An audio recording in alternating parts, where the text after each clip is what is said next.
आता है इसमें कुछ। तो if ever you get this kind of a question, कभी भी ऐसा कोई क्वेश्चन आ जाए, तो बस दिमाग में क्या चीज रखनी है, आपको पहले सारी स्टेट्स लिखने नहीं है। आपको इसकी पता चल गई 3 है, आपको एंटिटी के बारे में आइडिया लग गया 6 है, आपको इसकी ऑक्सीडेशन स्टेट पता चल गई 2 है। तो सबसे पहले इसको निकाल लो। जब आप इसको निकाल लोगे, बहुत सिंपल, जैसे ऑक्सीडेशन स्टेट निकालते हैं, 2 plus -1 into 6 equal to x, तो x कितना हो गया -4। जब मुझे ये चीज पता चल जाएगी कि ये मेरा -4 के बराबर है, तो उसके बाद तो आपको यही वाला मेथड अपनाना होता है। बस आपको क्रॉस मल्टीप्लाई करना है इस ढंग से, and then you will get the answer. समझ में आ गया? तो एनसीईआरटी के जितने भी आप क्वेश्चंस हैं वो कर मुझे प्लीज सबमिट करो। मैं ग्रुप में डालूंगी, उसमें क्लासरूम में I am going to upload the link. Okay, जो सिलेबस होता जा रहा है प्लीज उसका करते जाओ। You people keep it for the last moment, और फिर वो कभी खत्म नहीं होता। जो एट द बैक क्वेश्चंस होते हैं, बैक क्वेश्चंस जितने भी हो गए हमारा, जैसे नेमिंग हो गया हमारा, ठीक है, हमने नेमिंग पूरा कंप्लीट कर लिया, हमने डेंटेट्स कंप्लीट कर लिया, हमने क्लिएशन कंप्लीट कर लिया। तो ये जो टॉपिक जितने कंप्लीट हुए हैं, इनके जितने क्वेश्चन है कर लो, and get the doubts also, ताकि डाउट साइमल्टेनियसली क्लियर होते जाएं। Clear? Now today's topic is your effective atomic number. ये क्या होता है? जब हम बोलते हैं इफेक्टिव एटॉमिक नंबर, हम इसे किस नाम से बोलते हैं? EAN। बुक्स में आपको ये पेपर में भी आएगा तो EAN के नाम से आएगा, इफेक्टिव एटॉमिक नंबर कोई नहीं पूछेगा। अब ये होता क्या है? एक्चुअली बोला जाए तो ये फर्स्ट थ्योरी थी जिसने काम किया कोऑर्डिनेशन कंपाउंड्स के बारे में। बट इसने ये, अगर हम बोले कि कॉम्प्लेक्स कंपाउंड्स कैसे फॉर्म होते हैं, राइट, ये इस थ्योरी ने हमें बताया, काफी हद तक बताया। अब दिमाग पे जोर डालो, हम नॉर्मली क्या पढ़ते आए आज तक? कोई भी हम कंपाउंड को अगर लेते हैं तो हम क्या कहते हैं? वो स्टेबल होना चाहिए आफ्टर मेकिंग बॉन्ड्स, ठीक है। अब मैं यही वाला एग्जांपल ले लेती हूँ। Let me take this example again here. मैंने लिया आपका FeCN6, let's take this much only, ठीक है, यहाँ 4-। मुझे एक बात बताओ, इसकी ऑक्सीडेशन स्टेट तुम्हें पता है +2 है। अभी बताओ Fe का एटॉमिक नंबर होता है 26, यानी कि उसके पास 26 इलेक्ट्रॉन्स हैं, ठीक है। Fe जब 2+ में गया तो उसके पास हो गए 24 इलेक्ट्रॉन्स, राइट। अब दिमाग पे थोड़ा सा जोर डालना, इसको जाना है स्टेबल स्टेट में, और इसकी सीरीज में it is in the 4th period. 4th period में 18th ग्रुप में आता है क्रिप्टन, जिसका एटॉमिक नंबर होता है 36, यानी इसे 26 से यहां पहुंचना है, तो इसे कितने इलेक्ट्रॉन चाहिए? 10। यस, 10 इलेक्ट्रॉन चाहिए, राइट। ओके, अब हम इसको कंसिडर करते हैं। Cn का कितने लोन पेयर देता है? ये एक लोन पेयर देता है हमें, यस। जब ये एक देता है, और एक लोन पेयर के साथ कितने इलेक्ट्रॉन आते हैं? 2, तो 6 लोन पेयर के साथ कितने आए? 12। यहाँ पे 12 जोड़ दो, कितना हो गया? 36 आ गया ये क्रिप्टन की स्टेट में, यस। यही कहती है EN नंबर। EN नंबर हमें ये कहता है कि एक एलिमेंट गेन या लूज करता है सिर्फ और सिर्फ स्टेबिलिटी के लिए। अगर हम किसी भी एलिमेंट की बात करें, चाहे वो मेटल हो, नॉन मेटल हो, क्या करेगा? या तो लॉस करेगा या गेन ऑफ इलेक्ट्रॉन्स करेगा। इन दोनों में से एक ही चीज करता है, और ये दोनों की रीजन क्या होता है? स्टेबिलिटी। और हम केमिस्ट्री में स्टेबिलिटी को क्या बोलते हैं? नियरेस्ट ऑक्टेट रूल, ठीक है, नियरेस्ट ऑक्टेट। वो this can be even your 1 period above and 1 period below.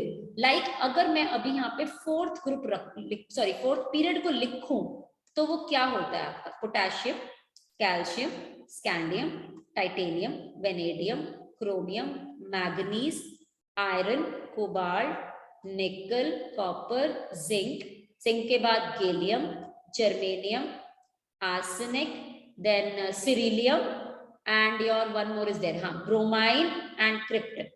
Now this is your 19 and this is your 36. Iron है, आप एग्जाम्पल सेम लेते हैं 26। अब आप खुद सोचो, इससे पहले क्या आता है यहाँ पे आर्गन।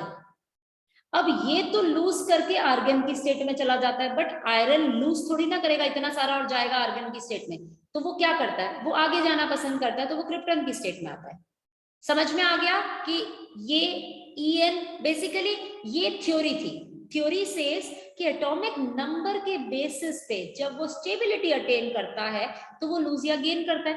तो हमें आइडिया मिल जाता है कि हमारे पास जितने भी इलेक्ट्रॉन्स हैं on present in any element, that will tell us कि उसने लूज या गेन करा और वो कौन सी ऑक्सीडेशन स्टेट की तरफ कंटिन्यू।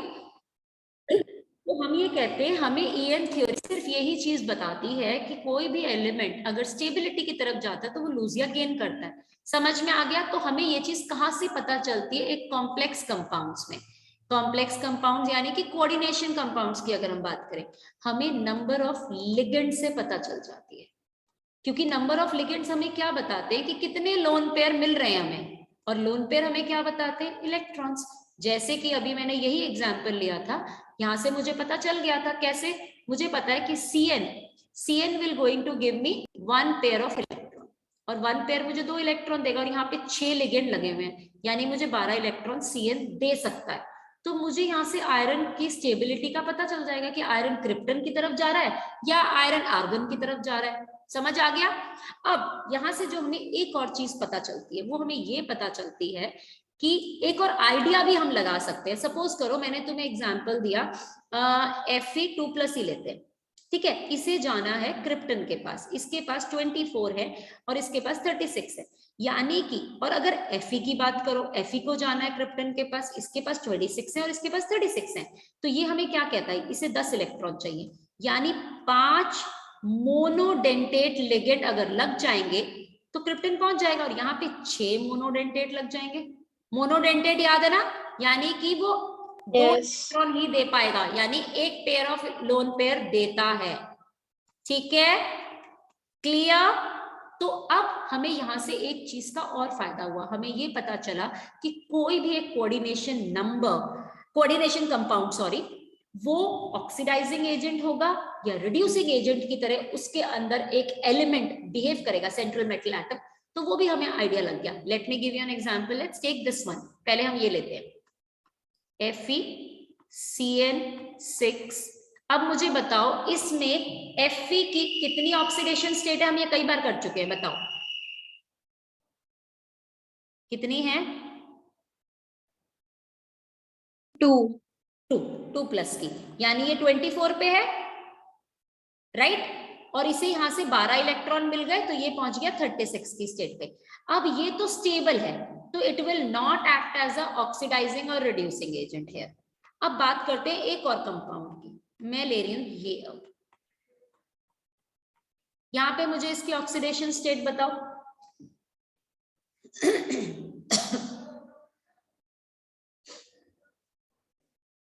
क्या है ऑक्सीडेशन स्टेट? बताओ आयरन की। 3+3। वेरी गुड, यानी कि ये 23 पे बैठा है अभी, राइट? आयरन का कितना होता है 26, Fe3+ बनाया यानी 23 आ गया, 3 इलेक्ट्रॉन लूज कर लिया। अब अगर इसे क्रिप्टन पे जाना है तो इसे कितने इलेक्ट्रॉन चाहिए? क्रिप्टन इज 36, इसको 13 चाहिए, और इसे दे कितना रहा है? 12 इलेक्ट्रॉन दे रहा है, तो ये पहुंच रहा है 35 इलेक्ट्रॉन्स पे, राइट? अब ये क्या करेगा, इसे 36 पे पहुंचना है, तो ये क्या करेगा, 1 इलेक्ट्रॉन गेन करेगा। तो ये कौन सा एजेंट हुआ यहाँ पे, ये कैसे बिहेव कर रहा है, ऑक्सीडाइजिंग कि रिड्यूसिंग? अगर ये गेन कर रहा है, सोचो समझो इस चीज को, मैं दोबारा बता रही हूं। यहाँ पे ये आयरन 23 इलेक्ट्रॉन पे बैठा है, इसने इसको 12 इलेक्ट्रॉन दे दिए, तो इट रीच एट 35 इलेक्ट्रॉन, जबकि इसे जाना है 36 इलेक्ट्रॉन पे। अभी भी 1 इलेक्ट्रॉन कम है। 1 इलेक्ट्रॉन अगर इसे कहीं से मिल जाए तो ये गेन करके यहाँ आ सकता है, यस। तो जब कोई गेन करता है इलेक्ट्रॉन तो क्या होता है, रिडक्शन, और जब रिडक्शन होता है तो वो क्या होता है, ऑक्सीडाइजिंग एजेंट। यानी कि आपका Fe3+ एक ऑक्सीडाइजिंग एजेंट है। Am I clear? Yes, Guru.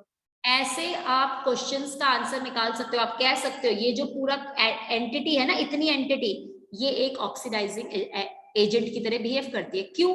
क्योंकि इसको एक इलेक्ट्रॉन चाहिए स्टेबिलिटी की तरफ अभी जाने के लिए। Am I clear now? अब दूसरा क्वेश्चन, अब let us define what is EAN।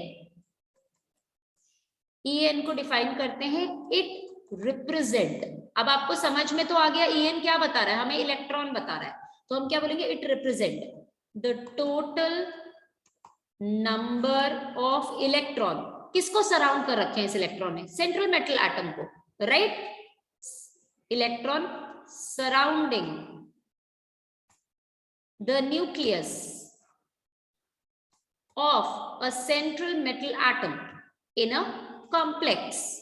Simple, हमें इससे कोई लेना देना नहीं है, हमें सिर्फ इससे लेना देना है, यानी इसको कितने इलेक्ट्रॉन ने सराउंड किया वो हमारे लिए मैटर करता है। Let's take another example. हम सपोज ले रहे हैं आपका FeNH3 2+, इसकी ऑक्सीडेशन स्टेट +2 की हुई क्योंकि ये 0 होता है। यस, तो आप मुझे बताओ Fe जब 2+ में गया तो इसके पास आए 24 इलेक्ट्रॉन्स, ठीक है? जब इसके पास 24 इलेक्ट्रॉन्स आए तो इसे कितने चाहिए? इसे 36 इलेक्ट्रॉन पे पहुंचना है, मींस इसे 12 इलेक्ट्रॉन्स और चाहिए। और जो हमारा अमोनिया है वो एक लोन पेयर देता है, दैट मींस 2 इलेक्ट्रॉन दिया, तो 6 लोन पेयर ने कितना दिया? 12 मिल गए इसको 12, and it has reached the stable state. तो अल्टीमेटली हमारे लिए यहाँ का मेटल या यहाँ का आयन मैटर नहीं करता, हमारे लिए मैटर सिर्फ करता है इतनी एंटिटी। क्लियर? और इस एंटिटी में ये सेंट्रल मेटल एटम है, इसके आसपास कितने इलेक्ट्रॉन सराउंड करते हैं, हमारे लिए सिर्फ ये चीज मैटर करती है। अब हुआ क्या, जब हम इस थ्योरी को पढ़ रहे थे कुछ पॉसिबिलिटीज ऐसी आई, जैसे कि अभी ये थी Fe वाली, कि ये यहाँ पे एक इलेक्ट्रॉन इसके पास कम पड़ गया, इस चीज को EAN एक्सप्लेन नहीं कर पाया।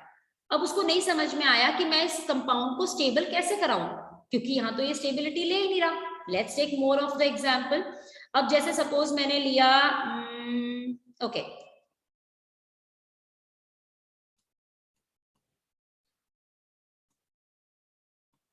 ये है, ठीक है? यहां मैं तुम्हें एक हिंट दे देती हूँ, जब भी कभी तुम्हें Hg अकेला मिले, ऐसे मिला, ऐसे लिखा हुआ मिले, इसकी समझ जाना ऑक्सीडेशन स्टेट +2 है। अगर तुम्हें फॉर्मूले में ऐसे मिले तो समझ जाना उसकी ऑक्सीडेशन स्टेट +1, ठीक है? इसे याद रख लो। तरीका भी बता देती हूँ किस ढंग से होता है। अगर हम Hg की कॉन्फ़िगरेशन देखें तो it is xenon 6s2 5d10, ये 2 लूज करेगा तो 2+ के ऑक्सीडेशन में चला गया, राइट? स्टेबल कॉन्फ़िगरेशन में आ जाता है यहाँ पे। और जब Hg+ आता है तो वो आपकी कॉन्फ़िगरेशन रहती है this is also stable but this is more stable. तो यहाँ पे ये Hg2 की स्टेट में जाकर +1 की ऑक्सीडेशन स्टेट को स्टेबल कर लेता है। Am I clear? अब ये स्टेबल कैसे, ये भी बता देती हूँ, ये डायमराइज कर जाता है। जब ये डायमराइज करेगा तो मतलब ये क्या करेगा, 2 बनाएगा, तो ऑक्सीडेशन स्टेट +1 की रखता है। समझ में आ गया? तो इसको याद रख लो, क्योंकि Hg को लेकर बच्चे कंफ्यूज हो जाते हैं कि 1 लिखें कि 2 लिखें। मैंने आपको ट्रिक बता दी है, याद रख लो। अब इसके अंदर मुझे बताओ कि कोबाल्ट की ऑक्सीडेशन स्टेट क्या आ रही है, जल्दी से बताओ।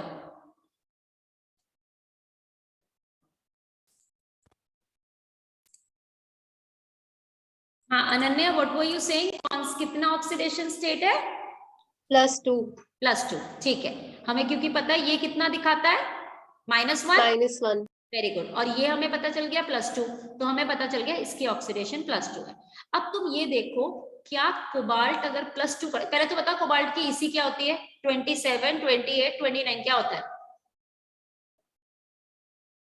भाई? मैंने 27। वेरी गुड, याद रख लो इस सीरीज को, तो तुम्हें आगे अभी क्रिस्टल फील्ड थ्योरी पढ़ोगे तब भी काम आएगी। 27, जब इसने ये बनाया तो हो गया 25। अब आप ये बताओ इसको कितने इलेक्ट्रॉन मिल रहे हैं यहाँ से? 4 लोन पेयर मिल रहे हैं। 4 लोन पेयर मिलना मीन्स 8 इलेक्ट्रॉन्स, तो ये हो गया 25 + 8 = 33 इलेक्ट्रॉन, जबकि इसको जाना किस पे था? 36 इलेक्ट्रॉन पे। तो ये तो EAN, अगर हम बात करें EAN थ्योरी की, ये इसे सेटिस्फाई नहीं कर रही, जबकि EAN थ्योरी ये बोलती है कि हमारे जितने भी इलेक्ट्रॉन एक सेंट्रल मेटल एटम को सराउंड करते हैं वो उसकी स्टेबिलिटी को डिफाइन करता है, बट ये तो थ्योरी इसको एक्सप्लेन ही नहीं कर पा रही है। तो ऐसे केसेस में हमें और थ्योरी की जरूरत पड़ी थी, and the theory which we will be starting now is your Werner theory. ठीक है, ही वाज द साइंटिस्ट जो कि मैं ये कहूंगी कोऑर्डिनेशन कंपाउंड्स के ऊपर उसने पहली बार कोई थ्योरी बनाई, जो काफी टाइम तक आई विल से सक्सेसफुल भी रही, क्योंकि उसने हमें एक थोड़ा सा आइडिया दे दिया था चीजों के बारे में कि कंपाउंड कैसे बनता है, उसका स्ट्रक्चर कैसे डिफाइन किया जाता है, उसने हमें काफी हद तक उसके बारे में बताया। कुछ चीजों में वो फेल हो गया, हाइब्रिडाइजेशन एंड ऑल दैट में, जिसको हमने VBT के थ्रू क्लियर किया। VBT ने भी कुछ चीजों को फेलियर किया, जिसको हमने क्रिस्टल फील्ड स्प्लिटिंग से करा प्रूव, और उसको तो आज तक हम पढ़ते आ रहे हैं। ठीक है, so let us study first Werner theory. Werner theory ये कहती है कि हर एक सेंट्रल मेटल एटम की, जो भी सेंट्रल मेटल एटम है, उसकी दो वैलेंसी होती है। एक वैलेंसी को हम प्राइमरी वैलेंसी बोलते हैं और दूसरी को हम सेकेंडरी वैलेंसी बोलते हैं।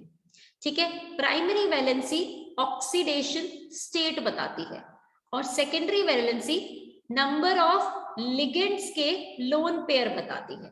यानी नंबर ऑफ लिगेंड्स अगर मैं बोलूं तो हम कोऑर्डिनेशन नंबर बोल सकते हैं, लेकिन याद रखना मैंने बार बार बोला था नंबर ऑफ लिगेंड्स में आपको लोन पेयर चेक करने होते हैं, तब आप कोऑर्डिनेशन नंबर लिखते हो। ठीक है, सिर्फ नंबर देखकर नहीं लिख सकते, ये बात याद है ना, मैंने बताई थी स्पेशली, रिमेंबर। अरे भैया मैंने एग्जाम्पल ऑक्सिलेट का एग्जाम्पल दिया था, C4 ये दिया था, तो मैंने कहा था अगर ये लिखा है तो ये हमें कितने लोन पेयर दे रहा है, ये हमें 2 लोन पेयर देता है। 2 लोन पेयर देना मतलब 4 इलेक्ट्रॉन देता है। ठीक है, तो इन चीजों का ध्यान रखना है हमें, तो कोऑर्डिनेशन नंबर उसके बाद हम डिफाइन करते हैं। Is this much clear? अब उसने क्या डिफरेंशिएट किया प्राइमरी और सेकेंडरी के अंदर, let us study a little bit about that. उसने बोला अगर मैं एक कंपाउंड ले रही हूं कोई भी, let me take an example here, CONH3 6Cl3। ठीक है, अगर मैं इसका कोऑर्डिनेशन नंबर ऑक्सीडेशन नंबर निकालू +3 आता है, जो कि मुझे यहां से भी पता चल जाता है। ठीक है, इजिली। तो मेरे को उसने ये बोला कि ये मेरा oxidation state of central metal atom बताता है, ये मेरा बताता है ये number of ligands, means coordination number. Clear? Second, उसने बोला जब मैं इसको सेंट्रल में, प्राइमरी वैलेंसी मतलब एंटिटी की बात कर रही हूं मैं, when I put this into water, in water it dissociate into ions। कैसे बता देती हूं, अगर मैं इसे इस पूरे को पानी में डालूं, वाटर में डाला, तो मुझे क्या मिलेगा, CONH3 3 माइनस प्लस 3Cl- ये मिलता है। यस, तो ये आयनाइजेबल है। अब यहां बात करते हैं सिर्फ इसकी, क्या ये टूटेगा पानी में? नहीं, that means it is not ionisable. हमें सेकेंडरी वैलेंसी का भी आयनाइजेबल नहीं होती। प्राइमरी वैलेंसी हम कैसे लिखते हैं फॉर्मूले, मतलब स्ट्रक्चर में ऐसे, और सेकेंडरी वैलेंसी हम बोल्ड लाइंस बनाते हैं। अब इसका स्ट्रक्चर पढ़ते हैं, उसने स्ट्रक्चर भी दिया। अगर मैं इसका सेंट्रल मेटल एटम ये ले लूं, इसमें 6 अमोनिया लगा दूं, ये हो गए मेरे 6 अमोनिया, तो ये मेरी बोल्ड लाइंस है। So this is indicating me what, the secondary valency. यानी मैं स्ट्रक्चर देखकर भी बता सकती हूँ। And when I talk about primary valency, it can be this. अब ये जरूरी नहीं है कि मैंने Cl यहां लगाया तो आप यहां लगाओ, you can apply somewhere else also like this। अगर मैं बोलूं कि मुझे Cl लगाना है तो उसको मैं कैसे लगाऊंगी, सपोज मैंने तो ये लगाया था, अनन्या का मन करा नहीं, अनन्या कह रही है मैं तो ऐसे लगाऊंगी, so that is also correct. Remember this, आप कहीं पे भी 3 Cl लगा सकते हो, कोई हार्ड एंड फास्ट रूल नहीं है कि जैसे गुरुमा बोल रही है वैसे ही लगाना है। ठीक है, ये उसने तरीका दे दिया इस पर्टिकुलर एक कंपाउंड को लेकर। अब उसने इसी कंपाउंड को 3-4 तरीके से लिखा। Let's study the second part of this. ये हो गया इसका फर्स्ट पार्ट। इसने सेकेंड पार्ट में क्या किया, NH3 को 5 लिए, एक Cl को अंदर ले आया और ये Cl2 को बाहर ले गया। इसने कोऑर्डिनेशन नंबर को चेंज नहीं किया और ऑक्सीडेशन स्टेट भी चेंज नहीं हो रही, ये भी +3 ही रहेगी। यस, कोई चेंज नहीं आएगा। उसने किसी चीज को चेंज नहीं किया, ना उसने ऑक्सीडेशन नंबर को चेंज होने दिया, ना उसने प्राइमरी, उसकी वजह से ना प्राइमरी वैलेंसी चेंज हुई, ना ही सेकेंडरी वैलेंसी चेंज हुई। उसने सिर्फ कंपाउंड के लिखने का तरीका बदल दिया। अब इस केस में जब उसने स्ट्रक्चर बनाया तो क्या बना? गुरुमा एक डाउट है। बोलो। गुरुमा प्राइमरी वैलेंसी सेकेंडरी वैलेंसी तो नंबर्स हो गए ना? क्या हो गए? गुरुमा वो नंबर्स हुए ना? हाँ, नंबर ही हुए, बिल्कुल नंबर ही होते हैं। तो हम उनको बॉन्ड्स की तरह कैसे यूज कर रहे हैं? बच्चे एक बात बता, आप उसे जो नंबर है, जो भी नंबर है मेरा, क्या अगर मैं एक स्ट्रक्चर बनाती हूँ, मैं उसमें प्राइमरी वैलेंसी कभी शो नहीं करती। क्यों नहीं शो करती? क्योंकि मुझे पता है कि जब लिगेंड्स उसको बॉन्ड दे रहे हैं, राइट, लिगेंड्स कौन से? अमोनिया है इस पर्टिकुलर स्ट्रक्चर में। लिगेंड कौन है? Ammonia is the ligand. तो मैं पहले वाले स्ट्रक्चर की बात करें, let's not go to the second structure. मेरा अमोनिया क्या है? लिगेंड है सारा। यस। तो वो तो इसको इलेक्ट्रॉन देगा तो कोऑर्डिनेट बॉन्ड बनाता है। मैं यहाँ एरो नहीं दिखाती, रीजन इज आपको एरो कभी लिखा हुआ नहीं मिलेगा बुक्स में। वो हम पढ़ाते वक्त समझाते हैं कि अमोनिया ने अपने लोन पेयर कोबाल्ट को दिए हैं और बॉन्डिंग बनाई है, ठीक है, लेकिन आपको मिलता ऐसे सिंपल लाइन है। लिगेंड्स ने इसकी स्टेबिलिटी को अचीव करा दिया। समझ में आया? Let me explain you with theory. आपने कोऑर्डिनेशन इसका बोला, ऑक्सीडेशन स्टेट +3 है, यानी कितनी है? 27 हुई, 27 - 3 24 इलेक्ट्रॉन पे आ गया ये, राइट? यस। अमोनिया कितने लगे हैं? 6 लगे हैं, यानी 12 इलेक्ट्रॉन, 36 इलेक्ट्रॉन। यस। यानी कि according to your secondary valency compound stable हो चुका है, उसकी स्टेबिलिटी में कोई फर्क नहीं आया है। लेकिन हमें वर्नर ने बोला हम प्राइमरी वैलेंसी भी दिखाएंगे। उसने प्राइमरी वैलेंसी दिखाई, ये दिखाने के लिए दिखाई कि उसका ऑक्सीडेशन स्टेट क्या है। ये देखो, अगर इसका ऑक्सीडेशन स्टेट 3 है तो मैं 3 ही प्राइमरी वैलेंसी लेके चल रही हूँ ना, मैं 4 तो नहीं ले रही। उसने ये एक अपने स्ट्रक्चर में समझाया, because he was the first person to explain this theory. But अगर अंडरस्टूड, जब हम हायर क्लास, अभी जब आगे जाके स्ट्रक्चर्स पढ़ेंगे, तो अगर आपको ये स्ट्रक्चर सपोज आ जाता है, इसकी जगह पे यही वाला पुराने वाला स्ट्रक्चर आ जाता है जिसमें आपको ये दे रखा है, ठीक है, इसको आप सिंपल ऐसे ही बनाओगे, बस दैट्स इट। आप इसमें प्राइमरी वैलेंसी नहीं शो करोगे, क्योंकि आगे जाकर हम इसी को ही पढ़ेंगे। ये तो स्टार्टिंग थी, ये तो एक स्टार्टिंग थी जब उसने ऐसे थ्योरी बनाई थी। But at least he gave us an idea कि जो हमारे स्ट्रक्चर होता है उसमें जो लिगेंड्स होते हैं वो मेनली जो डोनेट कर रहे होते हैं वो सिर्फ और सिर्फ हमारी सेकेंडरी वैलेंसी होती है। हमारी प्राइमरी वैलेंसी से कोई भी इलेक्ट्रॉन डोनेट होने का कोई रीजन, इसलिए जब वाटर में डालते हैं तो वो आयोनाइज हो जाते हैं। एक्टली बस वर्नर ने इतना ही बताया, इसके अलावा कुछ नहीं और बता पाया वो। दूसरी चीज, उसने इसी कंपाउंड को अलग अलग तरीके से देखा, बिकॉज साइंटिस्ट था ना बेटा, एक एग्जाम्पल से तो मन शांति होगी नहीं, तो उसने अलग अलग एग्जाम्पल देखे। उसने एक Cl को अंदर ले लिया। तो अब भी अगर मैं बात करूं मैं सेकेंडरी वैलेंसी, तो वो तो 6 ही है ना, ये 5 और एक ये लिगेंड, तो ये भी है और ये भी मेरा लिगेंड है, तो दोनों लिगेंड है, इसका मतलब 6 तो हुए ही ना। तो उसने अगेन बॉन्डिंग 6 की ही बनाई बोल्ड लाइन से। बट अब क्वेश्चन आता है कि प्राइमरी वैलेंसी को भी तो सेटिस्फाई करना है। तो प्राइमरी वैलेंसी को जब वो सेटिस्फाई करने गया तो उसने क्या देखा कि भाई मेरी तो डॉट सिर्फ 2 आ रही है, मेरी प्राइमरी वैलेंसी तो सेटिस्फाई नहीं हुई। भाई उसके अकॉर्डिंगली कोऑर्डिनेशन नंबर जो है वो बताता है primary valency, but dotted line से बोली थी, मैंने 2 लगा दी ये वाली, तो मेरी 2 हो गई, बट तीसरी कहाँ गई? तो उसने अपने आप को जस्टिफाई किया कि एक क्लोरीन जो है वो प्राइमरी के साथ साथ सेकेंडरी वैलेंसी दोनों दिखा रहा है। क्लियर? मैं दोबारा डायग्राम बनाती हूँ। इसने एक को Cl माना, बाकी सारे आपके NH3 थे, क्योंकि NH3 हमारे 5 है, और बची अब सेकेंडरी प्राइमरी वैलेंसी। उसको उसने बोला कि आपका जो Cl है वो 2 है। अब इसको कैसे जस्टिफाई करें? तो उसने कहा जो ये Cl है ये आपका दोनों वैलेंसी को सेटिस्फाई कर रहा है, प्राइमरी और सेकेंडरी। अब इस चीज को जस्टिफाई करने के लिए उसने इसका कोऑर्डिनेशन नंबर निकाल के दिखा दिया, जो कि अगर मैं देखूं तो सही भी है, -1, सॉरी ये this is 0, this is -1 and -2 equal to 0, तो x इक्वल टू +3। वो जस्टिफाई भी हो गया कि उसका कोऑर्डिनेशन नंबर तो चेंज ही नहीं हो रहा, दैट इज ऑल्सो करेक्ट। तो उसने एक स्ट्रक्चर ये भी बता दिया। ऐसे करके उसने डिफरेंट स्ट्रक्चर्स बनाए।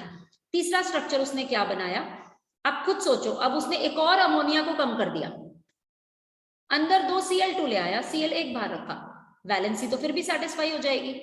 अब उसने कोऑर्डिनेट, हमारे सेकेंडरी वैलेंसी तो अभी भी 6 ही है, अब इस केस में उसने क्या किया, 4 अमोनिया को लगा दिया और 2 Cl लगा दिए। अब आती है प्राइमरी वैलेंसी का सेटिस्फाई करना। उसने कहा तो ये दोनों Cl भी प्राइमरी वैलेंसी को सेटिस्फाई कर रहे हैं, ठीक है, ये भी जस्टिफाइड हो गया। Let's come to the fourth part. अब यहां से तुम्हें एक आइसोमर भी देखने को मिल जाएगा, यानी कि तुम जो नॉर्मली बात करते हो कि आइसोमरिज्म क्या होता है, एक एग्जांपल तुम्हें यहां से निकल के आएगा। Let's talk about the fourth structure. Fourth structure में उसने क्या किया, इसको 3 लिया, इसको 3 लिया, बाहर कुछ नहीं रखा। अब उसने बाहर कुछ भी नहीं रखा। अब भी अगर हम देखें तो हमारी प्राइमरी और सेकेंडरी वैलेंसी सेटिस्फाई हो रही है, बट यहां पे एक इश्यू आया था, वो मैं अभी बताती हूँ। अब मैंने तो इसको ऐसे लिखा, ठीक है, हो सकता है केसर का मन कर रहा है and Kesar is writing it like this. Kesar का मन किया, केसर ने ऐसे लिखा। इन दोनों में कुछ फर्क है? तुम्हें क्या फर्क नजर आ रहा है? कंपाउंड सेम है, सेकेंडरी वैलेंसी सेम है, सिमेट्री, प्राइमरी वैलेंसी भी सेम है, क्या डिफरेंस नजर आ रहा है? पोजीशन चेंज है। केसर दोबारा बोलो, आपकी आवाज ब्रेक कर रही है बच्चे। गुरमा पोजीशन चेंज है। पोजीशन क्या चेंज है? ध्यान से देखो, अगर मैं पोजीशन को हाईलाइट करूं तो मुझे दिख रहा है कि ये 3 एक साथ है, और यहाँ पे ये तीनों अलग हो गए, यहाँ पे ये 3 एक साथ है। ये एक तरीके की आइसोमरिज्म होती है, पहचानने का तरीका, जिसे हम ज्योमेट्रिकल आइसोमरिज्म में पढ़ते हैं, ठीक है। और ये होता है आपका फेशियल आइसोमरिज्म, जिसे हम फैक बोलते हैं, और ये होता है मेरिडोनियल, जिसे हम मर बोलते हैं। ये सिस है और ये ट्रांस स्टेट। समझ में आ गया? सिस और ट्रांस तो याद है ना, जो मैंने ब्यूटीन में पढ़ाते हैं, यस, राइट। तो हम कहते हैं ये CH3 है, ये H है, ये CH3 है, ये H है। जब इन दोनों को एक साइड में ले आओगे प्लेन के एक ही तरफ, तो वो आपका ट्रांस बन जाएगा और सिस बन जाएगा। तो ये डिफरेंस आ जाता है। तो अब मैं बोल रही हूँ ये आपका सिस है और ये आपका ट्रांस है। Clear about this much? अब इस स्ट्रक्चर से ये डिसगार्ड क्यों हो गई? इस स्ट्रक्चर से वो डिसगार्ड इसलिए हो गई कि उसने जो कंडीशन रखी थी कि प्राइमरी वैलेंसी इज आयनाइजेबल, ये उसको सेटिस्फाई नहीं कर पाया। इसमें आयनाइज करने के लिए कुछ बचा ही नहीं, क्योंकि ये तो सारी की सारी एंटिटी के अंदर है, तो आयनाइज क्या करेगा? यहां से ये थ्योरी डिसगार्ड होना शुरू हो गया। ऐसे उसने कई स्ट्रक्चर्स पढ़े थे जिसको हमने डिसगार्ड करना शुरू किया लेटर ऑन। तो हमें जरूरत पड़ी एक और थ्योरी की, that is your valence bond theory. This is an interesting theory जो आपको अच्छी लगेगी पढ़ के, मजा आएगा करने में। बैलेंस बॉन्ड थ्योरी की हमें क्यों जरूरत पड़ी? क्वेश्चन आया, मैंने आपको बता दिया, यहां से स्ट्रक्चर फेल हो गया। बैलेंस बॉन्ड थ्योरी किस पे डिपेंड करती है? सबसे ज्यादा हमें क्या चीज इसके लिए मैटर करता है? इसके लिए हमारे मैटर करते हैं लिगेंड्स, क्योंकि लिगेंड्स 3 तरीके के होते हैं। एक होता है स्ट्रॉन्ग लिगेंड, एक होता है वीक लिगेंड, एक होता है एवरेज लिगेंड। ये नॉर्मली एक्सेप्शंस की केसेस में आता है। एक्सेप्शंस भी आपको मैं पढ़ा दूंगी, बट ये हायर कंसेप्ट है, आपके एनसीईआरटी में नहीं है, जिसको पढ़ना है उसे पढ़ाऊंगी सिर्फ, ठीक है। ये क्या करता है, डिपेंडिंग ऑन द सिचुएशन, ये कभी स्ट्रॉन्ग लिगेंड बन जाता है, कभी ये वीक लिगेंड बन जाता है। तो मोस्टली हम लोग जो एनसीईआरटी में पढ़ाते हैं वो हम इतना ही पढ़ाते हैं। ये वाला आपका जेई का लेवल है एक्चुअली, तो जिसको पढ़ना हो मैं उसे बता दूंगी, जिसको नहीं पढ़ना है आई विल नॉट टीच। अब आता है कि स्ट्रॉन्ग लिगेंड्स कौन से होते हैं, ठीक है। CO, CN-, NH3, ये मोस्टली आपके स्ट्रॉन्ग लिगेंड्स होते हैं, ठीक है। अब आता है weak ligands. Weak ligands water, NO2 minus, सारे हेलोजेंस, हेलोजेंस सारे वीक होते हैं आपके, याद रखो। देन आपका आ गया SCN minus, then S2 minus, ये सारे आपके वीक में जाते हैं। एक स्पेक्ट्रोकेमिकल सीरीज होती है जो मैं आपको भेज रही हूँ अभी। अब ध्यान हमेशा ये रखना, मैंने आपको पहले भी बताया था, कार्बन, अगर किसी कंपाउंड में आपको 3 कंपाउंड मिल जाएं, एक में कार्बन डोनेट कर रहा है, एक में ऑक्सीजन डोनेट कर रहा है, एक में नाइट्रोजन डोनेट करने वाला एग्जाम्पल है, तो याद रखो ये सबसे जल्दी डोनेट करेगा, सबसे जल्दी। क्यों? क्योंकि ये लेस इलेक्ट्रोनेगेटिव है। ये मैंने कल भी बताया था भाई, वो तो सबसे ज्यादा इलेक्ट्रोनेगेटिव है, वो तो खींच के रखेगा, तो ये तो डोनेट ही नहीं करना चाहेगा। तो ये चीजें याद रखो। अब आता है क्वेश्चन, हमें इस थ्योरी ने क्या क्या बताया, इस थ्योरी की प्रॉपर्टीज क्या है। पहली चीज, ये हमें हाइब्रिडाइजेशन बताती है। हम यहाँ से हाइब्रिडाइजेशन बहुत इजीली निकाल सकते हैं। जब हाइब्रिडाइजेशन पता चलता है तो ज्योमेट्री भी पता चल जाती है, ठीक है। Third thing, it tells me about magnetic movement. Magnetic movement बताती है मुझे, जिसका फॉर्मूला मैंने mu is equal to n+2 दिया था। तो फोर्थ चीज, ये मुझे स्पिन मल्टीप्लिसिटी बताती है, ठीक है। स्पिन मल्टीप्लिसिटी होती है आपकी, like if I talk about it's formula is your, मैंने स्पेलिंग गलत लिख दी है मल्टीप्लिसिटी की,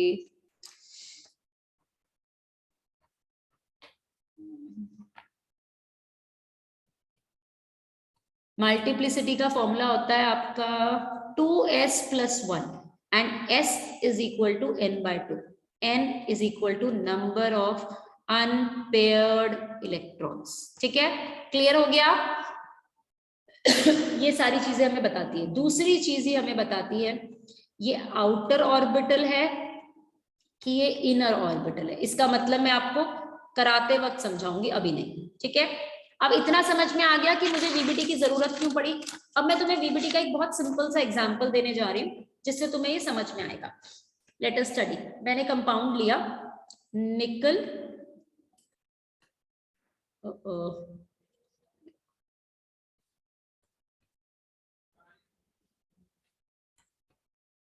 मैं थर्ड टाइप ऑफ लिगेंड्स कौन से थे? एवरेज।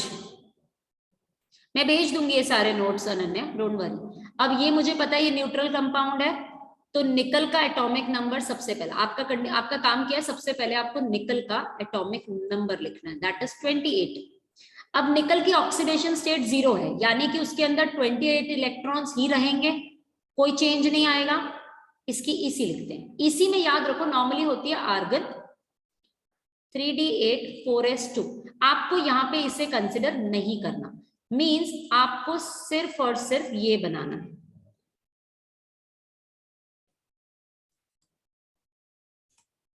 अब ये क्या है, अगर मैं बोलूं मेरा फोर्थ शेल है, फोर्थ शेल में 4p भी होता है, 4s भी होता है और 4d भी होता है। यस, खाली पड़ा होता है, बात अलग है, लेकिन d ऑर्बिटल में यहां तक भर जाता है, s तक आपका कंप्लीट फिल हो जाता है d ऑर्बिटल। 4p आ तो जाता है, d भी आ जाता है। आपके घर लिया आपने बड़ा, आप रहो 2 कमरों में, कोई प्रॉब्लम नहीं है, बट बाकी कमरे खाली तो पड़े रहेंगे। क्लियर? अब इसके इलेक्ट्रॉन्स को डिस्ट्रीब्यूट करते हैं, 1 2 3 4 5 6 7 हो गया, यहाँ पे 8। Am I audible? No, I'm not audible. That means good. Yes, Gurma, you are. I'm audible. Thank you. I thought कि light went, that's why. Okay. So हमने इलेक्ट्रॉन डिस्ट्रीब्यूट करे, क्या डिस्ट्रीब्यूट करे, यहाँ है 3d8, यहाँ है 4s2। इतना क्लियर है? अब क्वेश्चन आता है इसके, ये हो गए 4s2, ठीक है। अब क्वेश्चन आता है अब क्या करना है, अब मुझे इस कार्बोनाइल का यूज करना है। क्यों? रिमेंबर EAN थ्योरी क्या कहती है, ये अपने इलेक्ट्रॉन इनको देगा। अब इलेक्ट्रॉन कहाँ देगा, 2 इलेक्ट्रॉन एक टाइम में देगा, तो खाली डब्बे चाहिए उसके लिए। अब कभी भी P में डायरेक्टली तो जाएगा नहीं, ऐसी कोई कॉन्फ़िगरेशन तो होती नहीं है कि P3 बन जाए या P3D1, ऐसा कुछ नहीं होता, there is nothing like it. तो हम ध्यान देते हैं, एक सीरीज पढ़ते हैं जिसे हम कहते हैं स्पेक्ट्रोकेमिकल सीरीज, ठीक है, जो हमें ट्रेंड्स बताती है लिगेंड्स के, strengths of ligands. Now what does that means, मतलब हमें ये बताती है कौन सा स्ट्रॉन्ग लिगेंड है और कौन सा वीक लिगेंड है, उसका अरेंजमेंट। अब जो स्ट्रॉन्ग लिगेंड होता है वो पेयरिंग करता है इलेक्ट्रॉन की, और जो वीक लिगेंड होता है वो पेयरिंग, नॉट पेयरिंग इलेक्ट्रॉन्स। ठीक है, ये याद रखना। अब इसका क्या मतलब होता है पेयरिंग नॉन पेयरिंग, समझो। ये आपके अकेले बैठे हैं, ये इलेक्ट्रॉन इसके पास चला जाएगा तो क्या होगा, या ये वाला जो है ये इसके पास आ जाएगा और इसका दूसरा वाला इसके पास आ जाएगा, तो क्या बन गई ईसी, ईसी आपकी बन गई ये 1 2 3 4 5 6 7 8 9 10, ये कंप्लीटली फिल हो गया। अब खाली घर कौन से बच गए, ये एक खाली घर बच गया, ये आपका खाली घर बच गया और ये भी खाली बच गया। ठीक है, ये 4s बच गया, ये 4p बच गया, ये 4d बच गया, यहां आपका 3d कंप्लीट हो गया। अब आपके लिगेंड्स कितने हैं, 4। देखो, एक लिगेंड जाएगा इसके पास, एक लिगेंड जाएगा इसके पास, दूसरा जाएगा इसके पास, चौथा जाएगा इसके पास। तो जब ये इसके पास गए, किस किस में गए, एक s में गए और p3 में गए, दिस इज द हाइब्रिडाइजेशन। और sp3 क्या होती है, टेट्राहेड्रल। क्लियर, समझ में आई ये चीज, किस किस को समझ में आई है, अरे हाँ ना तो बोलो। मुझे आ गई, तुम्हें आ गई। Let's take another example. और कोई है जिसको नहीं समझ में आई तो I will take another example, बोलो। गुरमा एक एग्जांपल और ले लो। ओके, अब पहले मैं एक और चीज समझा देती हूँ इससे। हमने क्या क्या पढ़ा था कि हमें क्या क्या प्रॉपर्टीज देखने को मिल रही है इससे, हमें इससे आपकी हाइब्रिडाइजेशन पता चली, हमें ज्योमेट्री भी पता चल गई। अब क्वेश्चन आता है आउटर स्पिन इनर स्पिन, ये आउटर ऑर्बिटल है कि ये इनर ऑर्बिटल है, ये इनमें से कुछ भी नहीं है। क्यों नहीं है इनमें से, रीजन देखो। जब हम आउटर इनर की बात करें तो हम नॉर्मली डी शेल की बात करते हैं। अब आपका डी तो इसमें यूटिलाइज ही नहीं हो रहा, तो ये कंडीशन हमारी सेटिस्फाई हुई नहीं, यहाँ पे हम पढ़ेंगे ही नहीं इस कंडीशन को। अब आता है नेक्स्ट कंडीशन, ये क्या बताता है आपको, मैग्नेटिक मूवमेंट। मैग्नेटिक मूवमेंट का फॉर्मूला हमने क्या पढ़ा था, ठीक है। कितने अनपेयर्ड इलेक्ट्रॉन है इसमें, एन क्या होता है, अनपेयर्ड इलेक्ट्रॉन। इसमें क्या अनपेयर्ड इलेक्ट्रॉन आपको नजर आ रहे हैं, कहीं यहाँ पे अनपेयर्ड इलेक्ट्रॉन नजर आ रहा है, यस। कहाँ है बच्चा, सारे तो पेयर्ड है डार्लिंग।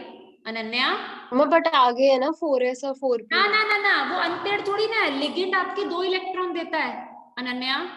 अच्छा ओके, हाँ ओके। सो दैट मीन्स 0, तो इसका मैग्नेटिक मोमेंट हो गया 0, हमारा कोई लेट नहीं, मैग्नेटिक मोमेंट इज नॉट 0, √2, क्योंकि n 0 हुआ।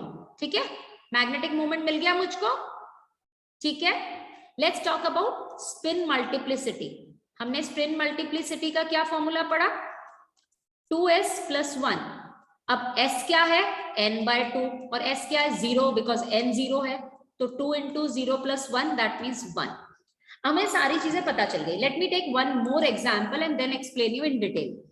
अब मैं एग्जाम्पल ले रही हूँ, suppose I am taking, okay, let me take an example of NiCl4। ठीक है, आपका ये दे रखा है, आप सबसे पहले इसकी मुझे EC बताओ, मतलब इसकी ऑक्सीडेशन स्टेट बताओ, क्या आएगी, निकल की ऑक्सीडेशन स्टेट बताओ। मैम +2। निकल की 2 हाँ गई 2 4, हाँ ठीक है +2, राइट, दिस इज +2। तो अब आप बताओ निकल का EC एटॉमिक नंबर इतना होता है, निकल 2 + बना means it is getting 26, right. EC क्या होती है, 3d8 4s2, आउटर मोस्ट से निकालेगा इलेक्ट्रॉन तो बचा 3d8। क्लियर, समझ में आ गया इतना। मैंने 4s को 0 क्यों किया, क्योंकि इलेक्ट्रॉन हमेशा आउटर मोस्ट से निकलते हैं। ठीक है, अब इसकी बना लो स्ट्रक्चर। जब मैं इसका स्ट्रक्चर बना रही हूं,